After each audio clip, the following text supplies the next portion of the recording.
Yeah. You know, that's a great idea. I'll be honest with you. My warm market has never been a support system. Never, ever. I mean, my mom, my dad, my brother, my sister, my nephews, my nieces. I got a few uncles, cousins. They're all here in my neighborhood. They're all not in my neighborhood, but in my community, right? They, in my town. None of them are clients of mine.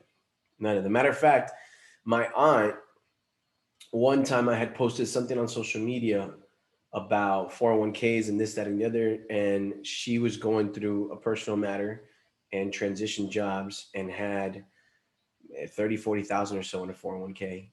And she talked lightly about it. Like, hey, what are, she asked questions.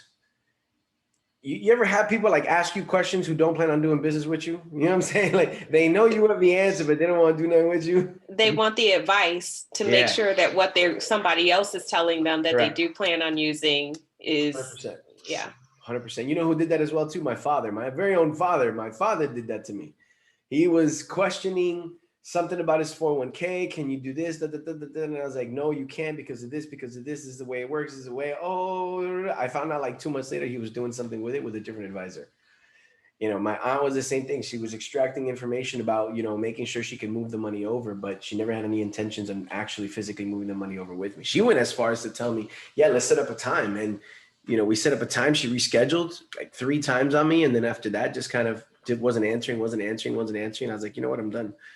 And so it's, it's hard. How do I say it? It's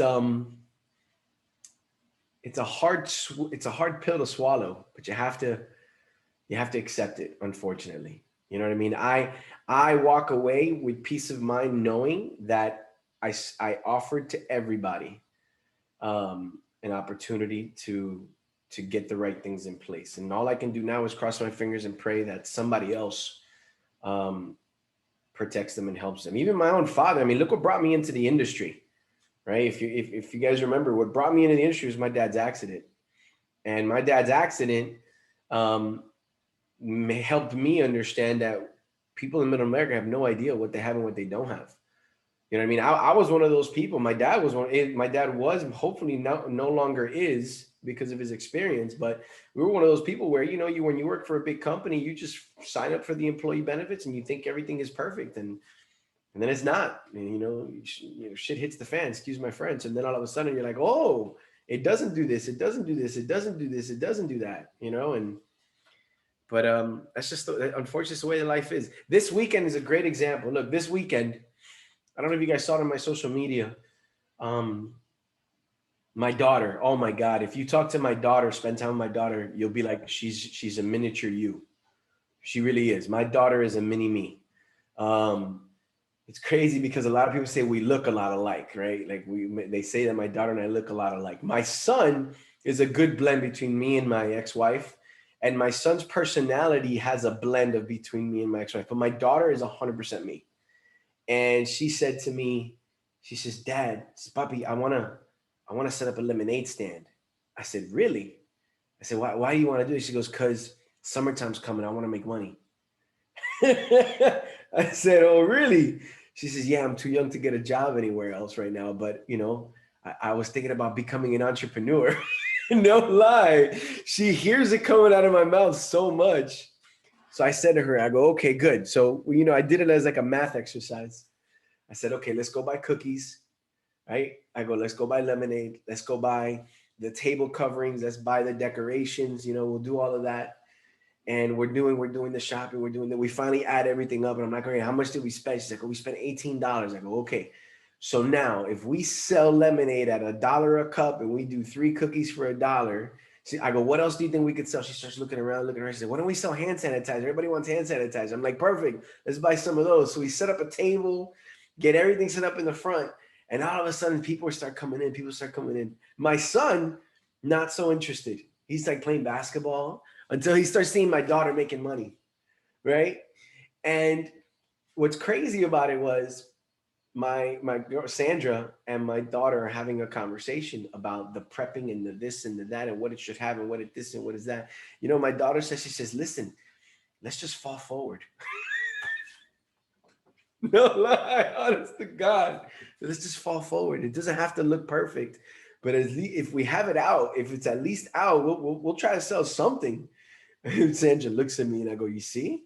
I go, stop worrying so much about the decoration and worry about the product and the marketing. Get that stuff out there. I go, that's what my daughter just told you. And it made me think so much of the conversations that I have with new agents. You know, so many agents try to perfect the scripts, perfect this, perfect that, get this, get that going before they actually step forward, because their fear is if they're not 100% prepared, they're not going to make the sale and they don't want to lose on the sale, not realizing there's a thing called time for value. Okay, TFV. It's an accounting term as well too. It's a time for value where you're losing the value, you're losing that time that you spent prepping is money that you could have been making and compounding. So my daughter, while Sandra's prepping this and prepping this and prepping this, my daughter gets the table out, puts the lemonade out. There's nothing. I mean, she got nothing. She's got a chair, lemonade, and a cup, and four people come by. You know, two or three people, literally two or three people come by, and and this is what they say. They say, listen, I don't want anything. I just want to help support your business. I love that you're being an entrepreneur. I go, oh, what word did they just use? She goes, entrepreneur, dad. Like she's annoyed because that's the word that I'm constantly using with them. And they they made they made like $105. I couldn't believe it. Like they made like 105, something like that they made. And then the second day, they were like, man, not that many people are coming by our block. I'm like, well, you're gonna have to go to, you're gonna have to go knock on the doors of the houses. I go, you're gonna have to go to them. So my son takes out a tray, starts making little samples of lemonade in these little itty bitty cups. He cuts up some cookies, makes some samples of some cookies, and he, starts walking around. And just through walking around sampling, he comes back with cash. My daughter takes it a step further. She brings the lemonade jug with her, and she's walking to the It was the funniest thing seeing that dynamic happen, but it made me think so much about the conversations that I have with brand new agents. It really genuinely is like, be willing to fall forward. You know what my daughter also showed me, and this is a message to everybody. My son wasn't engaged in the very beginning until she saw my daughter. Until he saw my daughter, moving it and starting to make some money, and then he got engaged. So I say this to you guys: if you have downlines, right? Fall forward because your team is waiting to see you actually wanting to, take steps forward. And then they'll start to join you, right? And they'll join you in that cause. Tanisha, my advice to you is this. You don't have a warm market? Nobody does. It's okay. It's fine. You have two options.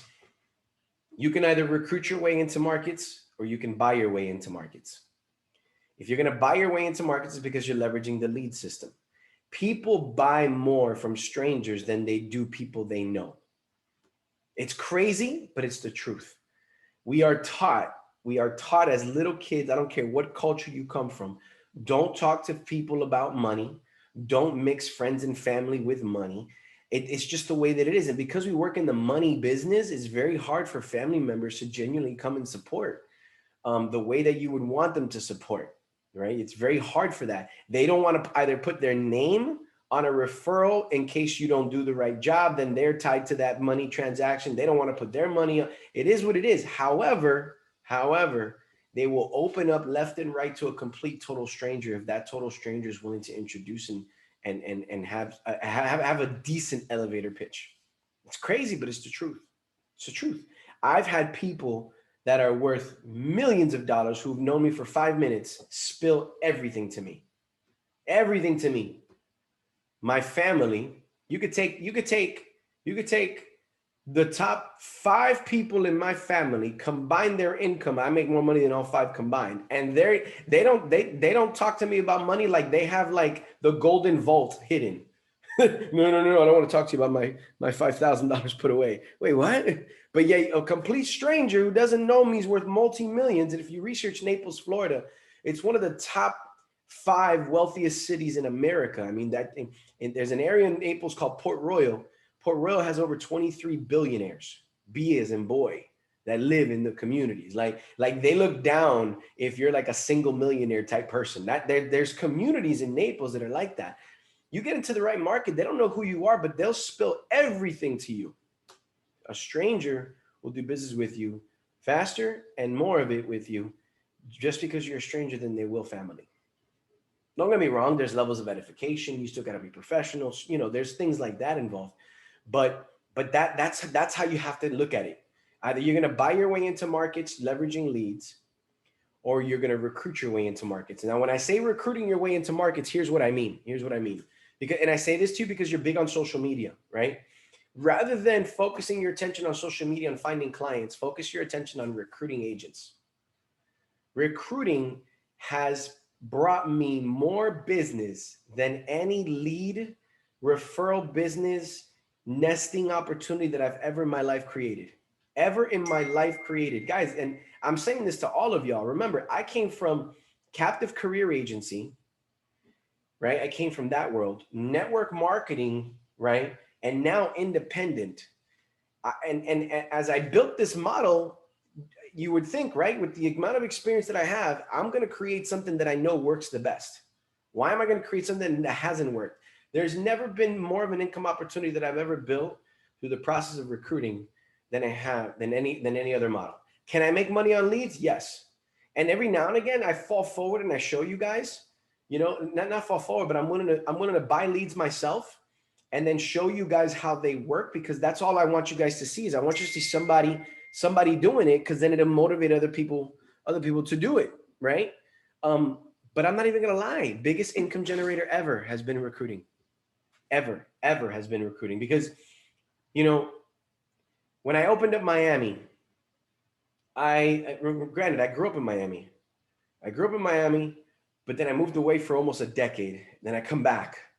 When I come back, if you've ever been to Miami, Miami is like 3 cities in one. Right? Like, if you're not working in the neighborhood you grew up in, like, it's like you don't know anybody. I was working in the north side of Miami, yet I grew up in the south side of Miami. In the north side of Miami, I know nobody. I know absolutely nobody. And I was scared out of my mind when I first opened up that office. Scared out of my mind. I started off in an executive suite. And I remember I was in the executive suite for a month. I did an opportunity meeting.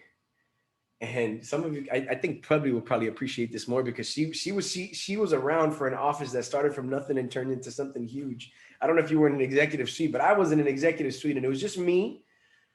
It was me, and I did a BOM. There was 5 guests, and there was no closers. There was nobody to close. I had to close every single one of them. I'm doing the presentation. I'm doing the welcome. I'm the greeter. I'm everything. I'm everything at the time, right? And my late significant other was with me, but she had no idea how to work the business either. She was just kind of trying to learn the ropes. And there's 5 people lined up, boom, boom, boom, boom, boom. And I'm doing the closing, and all of them are like, yes, I'm ready to go. Right now, mind you, at the time I'm working at a company where it costs $200 to come on board. And everyone will take out the debit card, bam. And I'm like, all right, man, I'm building from scratch and I'm excited. And then what happens is this. The person all the way in this corner here says, you know what? I'm going to think about it. And then you know what happened? The next guy says, I'm going to think about it too. And then the next guy, I'm going to think about it too. And then the next guy. And before you know it, everybody is ready to get going. Oh, I want to think about it because one person. I was so frustrated, so utterly frustrated. And I knew there was many leaks, but the biggest one that I had is I wasn't able to separate my guests. I wasn't able to separate the guests. This is why recruiting interviews, even in our opportunity meetings, you do a group setting, but then when you're going to close, you talk to them one-on-one by themselves. You'll never see me run an opportunity meeting where I try to close them all at the same time because of that same situation. Even though working in the independent model, $0 to come on board, high contract levels, fully independent, I still want to separate them. Kind of like if you think about like when the cops get called to the scene of an incident, what's the first thing they do? They separate everybody, right? And they want to get everybody's individual independent side of the story. It's the same kind of scenario. I was so frustrated that the next day I start driving around and I sign a lease to an office. Mind you, I just moved, have no team. It's just me. And I sign a lease to an $1,100 a month, little itty bitty office, little 800 square foot, nothing. I call it the transformer office. It was crazy. I used to have desks that I fabricated to go up on the walls. So during the daytime, the desks were down and it was a regular office. And then at nighttime, the desks went up, boom, the legs folded up and it became an open room. And that became what we used to call our FaceTime room. And it was a little itty bitty 10 by 10, nothing, but that was my biggest room, you know? But I signed the lease because I wanted to fill that leak. I wanted to fill the leak. And here's how Miami started, just so you understand. I went to Walmart. I needed an auxiliary cord to plug my TV into one of the speakers because that was the big speaker that was going to be playing music in the room. And while I was there at Walmart, a guy started to prospect me. You guys know when you go to Walmart to the technology side, there's always somebody trying to sell you Comcast this or Uverse or satellite service. One of those guys started to prospect me. And I flipped it on him and I started prospecting him. And I noticed that he was kind of arrogant, kind of cocky, but his business partner was real curious with what I was talking to him about. And so I got both their numbers and I met with the other guy that was curious. We sat down, we talked. Mind you, I'm not trying to make him a client. What am I trying to do? I'm trying to recruit him. He comes on board and he gives me a list of top 25. Out of the top 25, one of the people in there is his uncle who runs a very large, what do you call it? He puts a custom rims on trucks and cars. He runs a very large business in that capacity. The other one was his ex-girlfriend. I meet with the ex-girlfriend. The ex-girlfriend is an Instagram model who is like a fitness trainer. She introduces me to her best friend. Her best friend is dating a guy who joined the network marketing company. I forgot what the heck it was called that sells some type of vitamin product. But he had no guidance, no coaching, no nothing. He comes on board. That guy's name, I call him a kid now. That guy's name is Eddie Mora. Eddie Mora goes on at the time what's called the director's run, right? He's going on a run where he's going to try to bring on board 25 people in 1 month. But that time at the month, it was on discount. It was 15 people for the promotion. And he does it. He hits it. He recruits 15 people in 1 month. He writes up 15 clients for $15,000 of annual premium, right? Now, mind you, some of you guys, you know, if you didn't come from that world, you're kind of confused what that is. But that's network marketing. We always give those kinds of goals. But anyhow, that we recruited that month from that guy 34 people, 34 markets, 34 top 25 lists. Out of the 34 people, 10 of them stayed. 10 people to go out to the field and train. 10 people to do joint work with. And so much business came from that recruiting. It wasn't lead lists. It wasn't anything other than just working inside of people's markets and training them and developing them, training them and developing them. You know what I mean? The uncle, the guy who runs a custom business, he never became anything. He never became a recruit. However, I did keep his contact information. And because I did a full fact finder on him, I obtained his date of birth. Once a year, I would hit him up and I would call him and say, hey, happy birthday. How are you? Just want to see if we can meet up for lunch, go through, catch up, see how things have changed. First year would say no to me. Second year would say no to me. Third year, no. And then all of a sudden, boom, calls me up, says, hey, I need to get some insurance for me and my wife. I know he says to me, I'm sorry, man. I know I've been kind of dodging you the first couple of years, man, but I want to see if I can get some insurance. Sure, no problem. He writes up $12,000 of annual premium on a policy for himself, writes up $6,000 annual premium on a policy on his wife. And then shortly after that calls me up and says to me, hey, I just bought a house and I'm talking to my State Farm agent for my homeowner's insurance. And he showed me these policies on these kids I'd like to do, is these kid whole life policies. He says, can you do better than that? I said, of course I can. I can annihilate that. He says, great, do $200 a month per kid. I got 3 kids. That's another, 24, 30, that's another $7,200 of annual premium. So one guy, if you add it up, right, 12, 6, 18, 72 is $25,000 annual premium on one person. And that person, I only knew him because I recruited his nephew and we went on a joint case together. So Tanisha, because you're really good with social media, and I encourage you, focus so much of your attention. If you don't have that warm market, part ways with it, but focus so much of your attention on recruiting qualifiable people into this industry. And what's going to happen is qualifiable people are going to come with a natural market of their own. And don't get me wrong, you might think, well, wait a minute, if my warm market doesn't do business with me, that means theirs ain't going to do business with them. That means theirs ain't going to do business with them. And you're right. Their people, chances are, won't do business with them, but it doesn't stop those people from doing business with you. That's called credibility, right? And trust, right? You recruit somebody, their family trusts them, but they have zero credibility in the industry. However, if that person edifies you the right way and introduces you as an expert in the industry, you now come in as a credible person. Do you know how many clientele I've been able to generate just through the process of joint work with people? Because there's one thing you want to try to capture right now. It's intellectual property. Learn as much as you can. Learn as much as you stinking well can. Look, Juan Graziani just wrote up 4,200. You know why? Because he brought Puebli with her to the meeting. He didn't know how to run the meeting, but he needed somebody with intellectual property, right? Puebli has the skill set, the knowledge set to do it. So then therefore, guess what? They went to they went to the meeting together. The industry's pretty standard. You split things 50-50. So they split the business 50-50. And they wrote up 4,200 of annual premium, which is about $4,000 or so in commissions that's coming in to that agency. Now, if you think about it, how was that business genuinely generated? It's because Puebli recruited Juan. Otherwise, that wouldn't have happened. Otherwise, that wouldn't have happened. You know what I mean? I've got more clientele. I got more clientele outside of the state of Florida than I do inside the state of Florida. You know what's another thing that I have? I have more agents outside of the state of Florida than I do in the state of Florida. And there's nothing wrong with that. I mean, look, Cesar Garcia, who's on here right now in the training, he and I are about to close on two 75, two pretty decent annuities.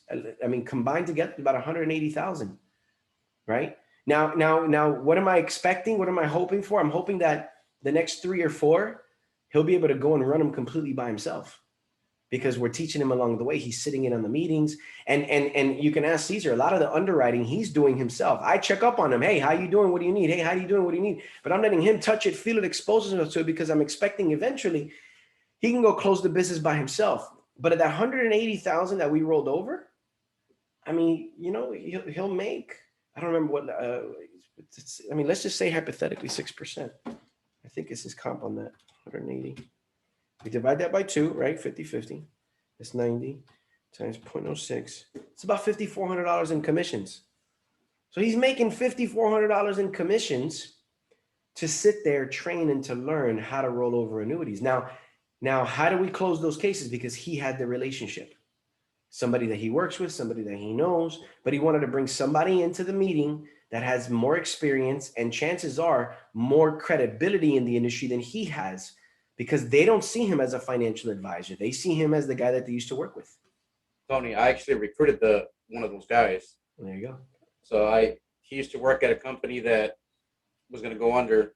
I recruited him into the new company, which was Advanced Auto Parts. And so I was like the whatever outside sales guy, blah, blah, blah, blah, whatever you want to put it on. And so I didn't want to, conflict of interest. I wanted to stay away from that, right? Yeah. So, I told him about it. He's like, well, I'm going to roll it over here. I'm like, no, you don't. I'm like, I know a guy. So I separated myself and I was like, boom, here you go, Tony. But the thing there is I recruited him. So I know that. We recruited Ola, we recruited Jimmy, we recruited a lot of people here that Laura's on fire. So you're right. We just got to recruit. Yeah. Look, I'm not here to tell you that leads don't work. Leads do work. But if you really want to create sustainable income, right? People say multiple streams of income. In this business, multiple streams of income means focusing on more than just one aspect of generating income. You want to focus on leads, you want to focus on recruiting. Right? No lie. If I look at my book of business, I can stem back every single client to a recruit. I can stem back every single client to a recruit. So if the recruit is the first domino, right? People need to quit trying to skip that step. Now, don't get me wrong. You're not recruiting just to recruit. The thing people need to understand is there's so many qualifiable people out there that want an opportunity like this. Doesn't cost them anything to come on board. Doesn't cost them a single thing to come on board. Right? All they got to be willing to do is put in some effort to get their license. The cost of their license is their investment, right? So you don't want to be working with people that are going to give you a hard time over that. But once they have that license, they're ready to invest. A lot of my recruits, Tanisha, come from social media.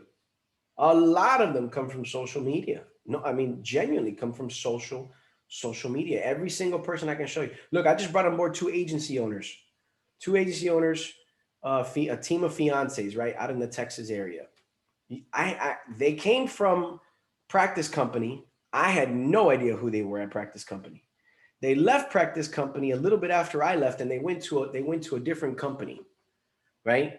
And you know what? You know what happened? They saw me constantly posting on social media, constantly posting affirmations, positivity. Look what's happening with our CM. Look what's happening with our agents. Look at the success. You know what happens?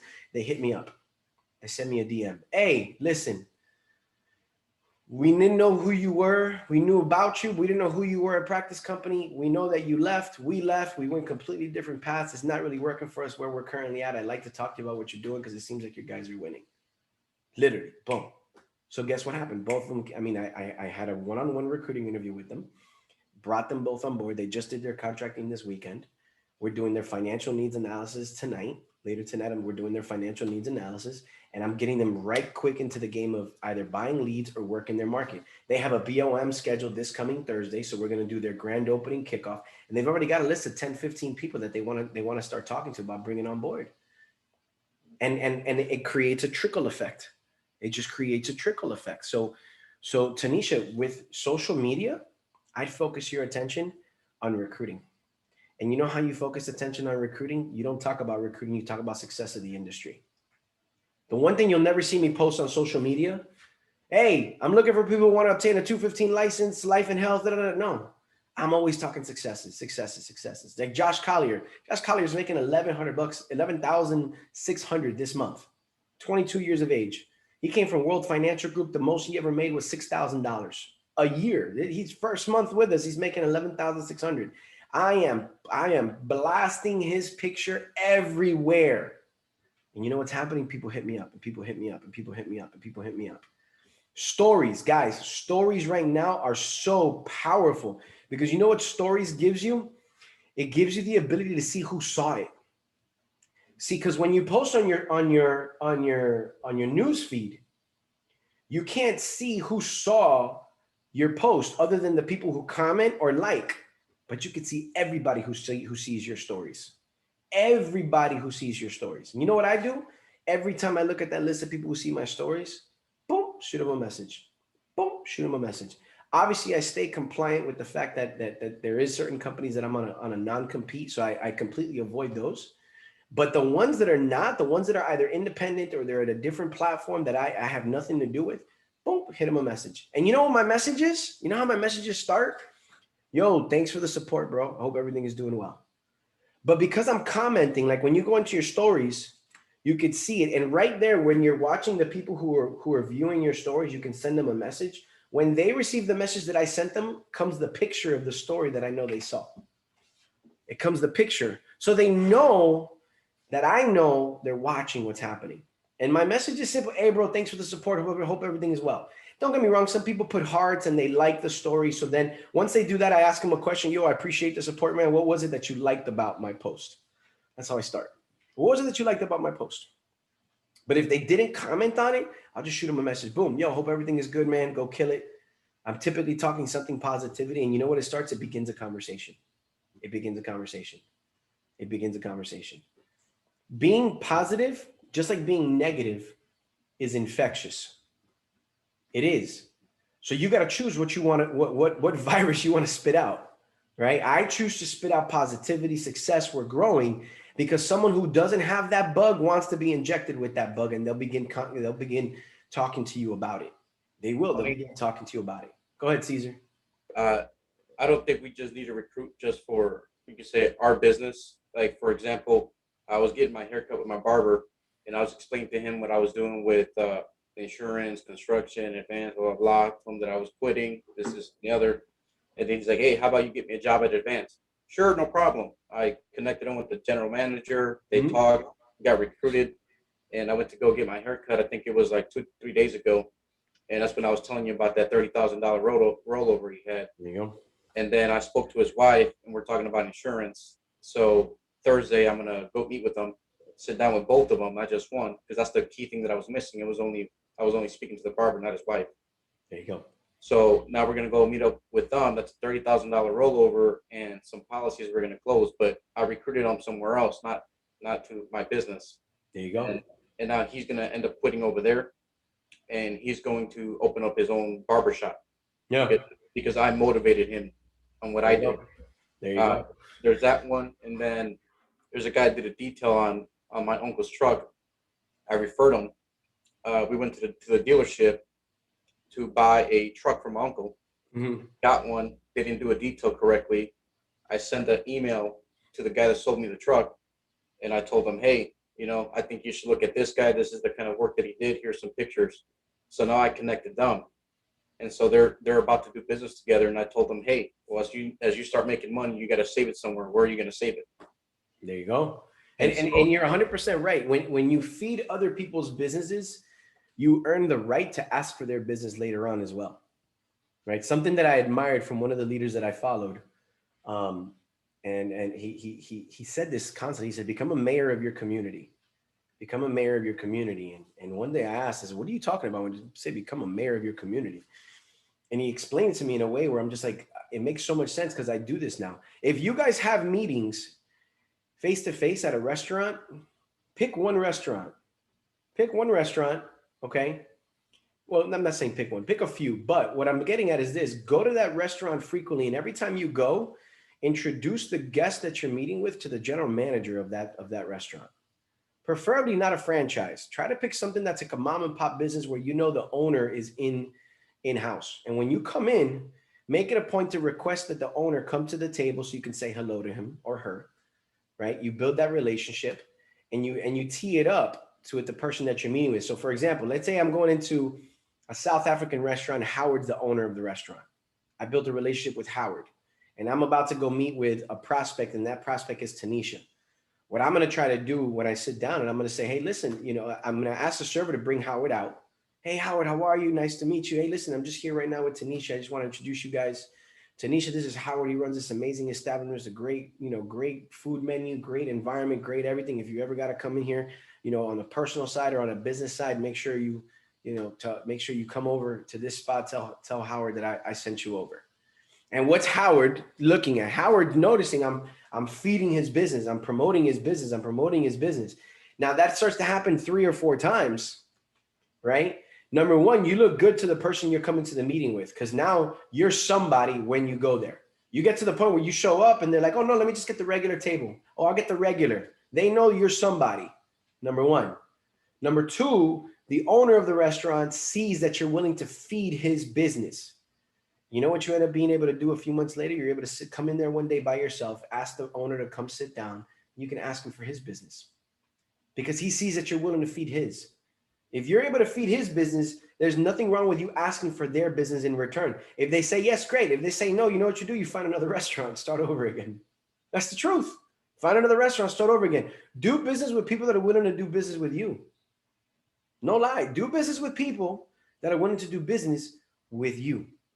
Simple as that. Yeah. I drove to St. Louis this weekend, pick up some construction equipment with my uncle, and we're talking to the owner of this warehouse, and he's giving us like, I don't know pricing on this. My uncle's being honest with them. I'll give you this much. This is a fair deal. Don't go below this if you sell something to somebody else. He appreciated it because he didn't know anything about what he was selling.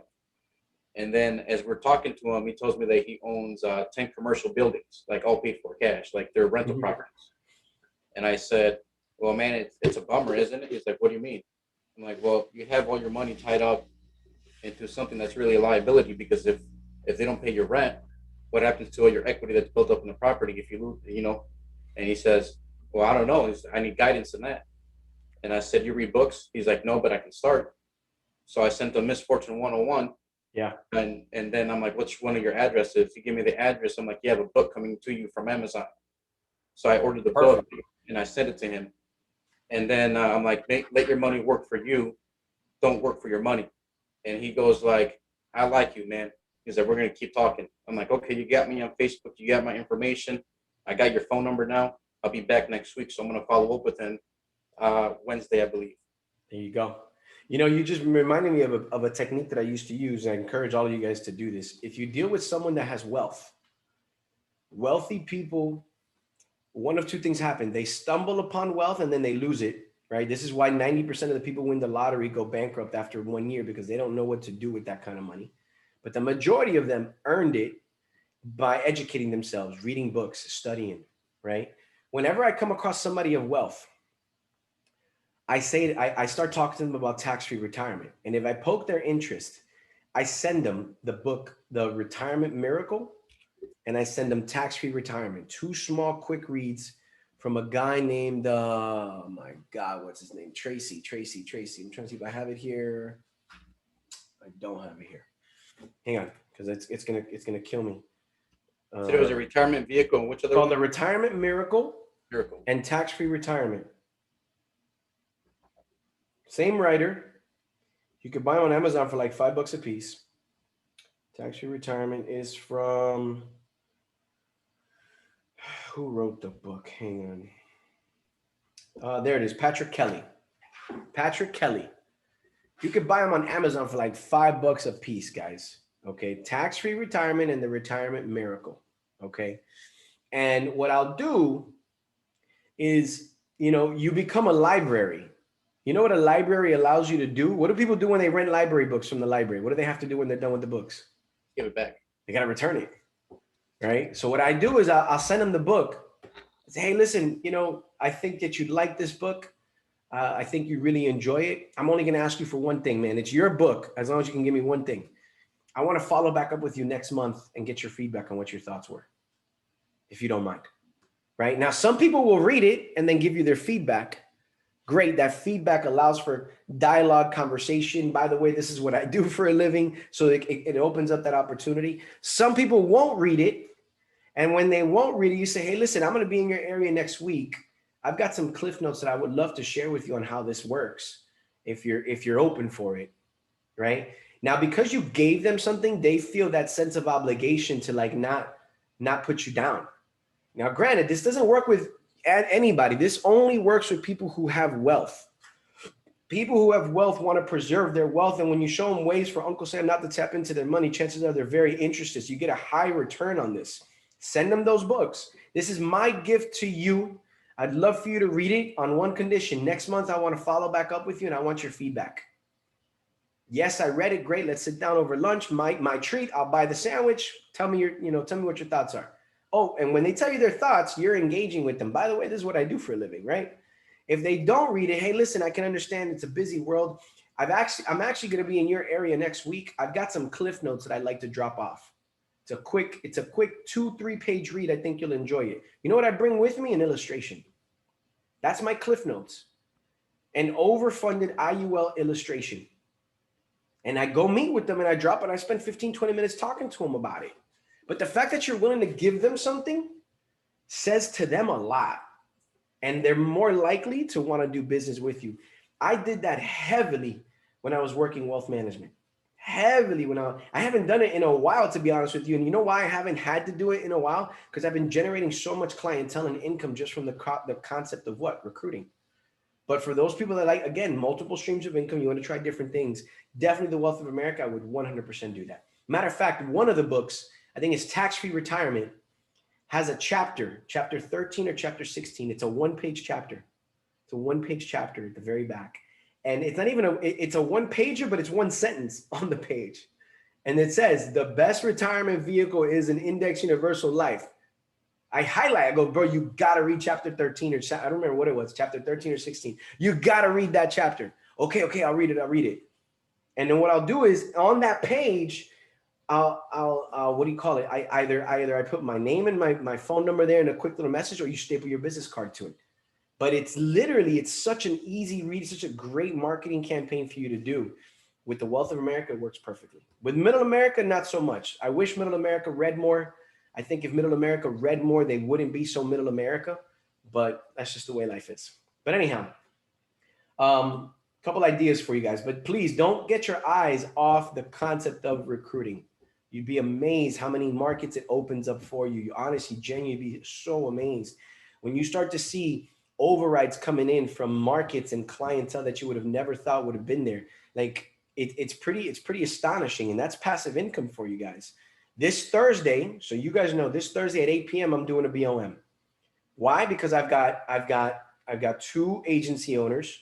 They've committed to inviting 20 people, right? But I'm opening it up for everybody to go and do. Everybody to go and do. So this Thursday at 8 p.m. Eastern time, same BOM link. I'm going to be doing a BOM. Last week we did it. You know what it is? We had 8 people on, 4 people came on board. Why? Because we got another agency owner, which, guys, Carlos Colon, just so you guys know, Central Florida. So Puebla, Tanisha, you guys need to massively take advantage of him. Carlos Colon, just so you guys know, is an independent agent. $350 a year. $350 a year. Personal writing pen, not a builder. Let me repeat that. Carlos Colon, $350 a year, personal writing pen. You know what he focuses his attention on? IULs and annuities. He does more annuity business than I do. He does pound for pound more annuity business than I do. That is his like baby. Boom, boom, boom, boom. Him and his wife, both entrepreneurs. His wife runs a property and casualty company. He runs an insurance agency. You know why he came on board? 2 reasons. 1, this is a veteran in the industry, $350 a year. 1, our comps are higher than what he's getting. Easy sell. 2, our resources. If you're not talking about the resources that TKO Financial Network has to the independent market, you're missing out. When you can show them, listen, when you recruit somebody, you get a tracker, you can see licensed, non-licensed. We have weekly trainings. We have promotional guidelines. When you show them the culture of what it is to be a builder in the independent world and a system that tracks it, they want in. Because his whole thing is this. If you talk to Carlos, his whole thing is this. He says, listen, I know how to make great income. He says, but I want to find a way to make that money without clocking in. He's thinking like a builder, but he's never been able to be a builder. Now, granted, he was presented with Practice Company a couple years back. You know why he said no? He says, I can't do it, bro, because there's no way I'm gonna drop my commissions down from what I'm currently getting to, you know, a 40, 50, or 60% contract. It just doesn't make sense. He says logistically, it just doesn't make sense. And I have to respect him for it. I get it. But now he's like, bro, I'm so excited about this. He says, you're taking what you've learned as a builder and bringing it to the independent world and then creating a back office organizational structure that you can track and monitor it with. He was literally on Pingboard. I don't know, you guys all have Pingboard. You know what's one of the things I show, just so you guys know, you know what's one of the things I show independent agents? I show them the Pingboard account. I log in and I show the entire hierarchy. You know what's one of the strongest legs that I show? Puebla's leg. Literally. I go, let me show you some structure, because that's what the independent agents want. They want a back office system. I show them that. I screenshot it. Boom. Look at this. I share it. I'm sorry, on Zoom. Take a look at this. Boom. And this person brought in this person, and this person brought in this person. Look at the contact information. Look at the levels. Look at this. Look at this. Look at this. You know why? Because twice a week we're running opportunity meetings, and twice a week we're doing trainings. I said, so what you need, I have. What you need, I have. That's how you get independent guys in. Serge Mesa and Susanna Ho, independent agents making multiple 6 figures. They're 200K income earners. That's how they do it. That's how I brought them on board. There's 2 other guys that you'll never hear about. You'll never see them on the group chats, but they're turning in business on a weekly basis. They're independent agents, and now they're starting to understand building. So when you talk to independent guys about building an override structure, game on. That's what happened with Carlos. Anyways, let me share our